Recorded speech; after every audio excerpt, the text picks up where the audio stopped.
Erik Ten Hag says yesterday wasn't embarrassing. Joining us now is talkSPORT Saturday night host and huge Manchester United fan, Mark Goldbridge. Morning, Mark. Good morning, Mark. Morning, both. Hope you're well. Yeah, very well. If United win the FA Cup, will that be enough to save Erik Ten Hag? Well, I'm very firmly in the camp that Erik Ten Hag shouldn't be getting the pylon he's getting this morning anyway. I know I'm probably in the minority and you'll probably get a lot more calls now, but I wasn't surprised by yesterday. Manchester United, it's almost like some of our fans have got memory loss. This happened 2 years ago with Ralf Rangnick, who was a decent coach, who spoke about, what needed to be done at the club. We get mysterious injuries before a big game. You get players who inexplicably go from £200,000 a week to players that make Coventry look like Premier League players. I don't know how a team can be 3-0 up with half an hour to go against the Championship side with £2 million worth of wages on the pitch and disintegrate, and the manager is exclusively at fault for that. I mean, I haven't played at the level that Ali's played at, but I have played football, and I think there's a responsibility on a Manchester United team to, on the quality that they've got and what the money they're paying and that situation, to be overwhelmed by Coventry from 3-0 down with half an hour to go. It's not easy for a manager to do a hell of a lot with that when all he's got is 4 or 5 kids on the bench behind him. And this happened 2 years ago, and half that team is still here from Rangnick. So I'm surprised by some United fans. I get it from everybody else. It is embarrassing, but it amazes me how Manchester United fans want to go through the same cycle again. At some point, you've got to look at those players and say, yeah, they need to go before the manager, in my opinion. Well, you're right. I think you're right. I think we all accept, Mark. I think we all accept that the buck stops with the manager. I think whether we like it or not, the buck stops with the manager. But I think you make a valid point. But the Manchester United players haven't. I don't think they've taken any responsibility in years. You don't. No. There looks to me as a complete lack of leadership.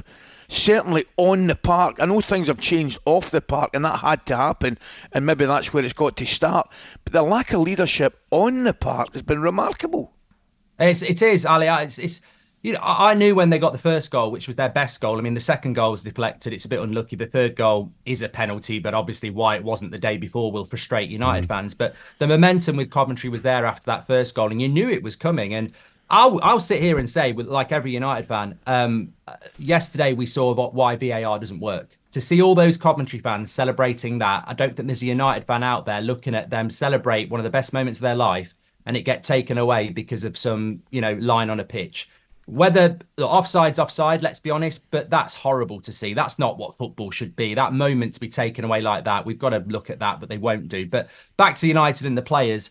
Yeah, it's been going on for years, Ali. It's not exclusive to Ten Hag. It happened to Mourinho. It happened to Oli. It happened to Rangnick. And this is why, for me, I know it's very easy to put it on the manager, but for me, I just feel that we need the Glazers have done this for 10 years. It's a cycle. Sack the manager. It will take brave ownership by Sir Jim Ratcliffe to say, hold on a minute, I'm not going to throw the manager under the bus, because the manager is always the guy that goes, and he's one person. It's a far braver job to actually clear out 5, 6, 7 players before you do the manager, which I don't think he'll do. So are United an unmanageable club?